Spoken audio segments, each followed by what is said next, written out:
نہیں، ان دونوں میں فرق ہے. جیسا کہ درس کے دوران یہ بات آئی کہ بدعتی کے لیے توبہ کا دروازہ بند کر دیا جاتا ہے، یہ اس بات کا تذکرہ آیا. ہمارے بھائی کا سوال ہے کہ کیا توبہ کا دروازہ بند کرنے کا معنی وہی ہے جیسے قیامت کے قریب توبہ کا دروازہ بند کر دیا جائے گا؟ اس میں اور اس میں فرق ہے.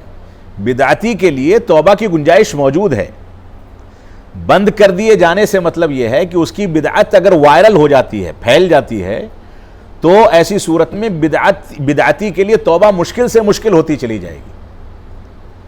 اور جتنی بدعت اس کی پھیلے گی، اس کی ایجاد کردہ چیزیں دین کے نام پر جو پھیلتی چلی جائیں گی، جتنا پھیلیں گی توبہ کا دروازہ اتنا مشکل ہوتا چلا جائے گا. یہ مقصد ہے.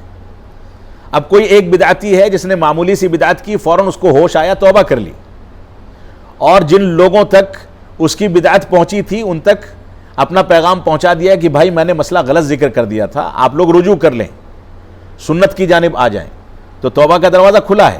لیکن بدعتی کی بدعت مفسقہ سے بڑھ کر کے مکفرہ تک پہنچ گئی، اور اس کے بعد وہ وائرل ہوتی چلی گئی، پھیلتی چلی گئی، تو ایسی صورت میں توبہ کا دروازہ تنگ ہوتا چلا جائے گا. اور موجودہ دور میں جب سوشل میڈیا کا دور ہے، ایک بات جب وائرل ہو گئی تو پھر اس کی تلافی ممکن نہیں ہے.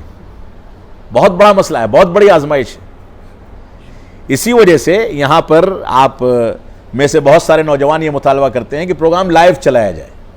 میں لائیو پروگرام کا قائل کبھی نہیں ہوں، کیونکہ ہم بھی انسان ہیں، غلطی کر سکتے ہیں. کوئی بات سبقت لسانی سے نکل گئی، لائیو میں چلی گئی، اب بعد میں ایڈیٹنگ کر کے آپ کتنا بھی اس کو وائرل کرتے رہیں، لیکن لائیو میں چلی گئی تو چلی گئی.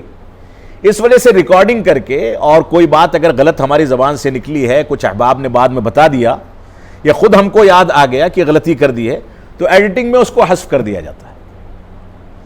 تو کہنے کا مقصد یہ ہے کہ بدعت یا بدعتی کے توبہ کا دروازہ بند ہونے یا نہ ہونے کے مراتب ہو سکتے ہیں، اور اس کے لحاظ سے اس کے بارے میں فیصلہ کیا جائے.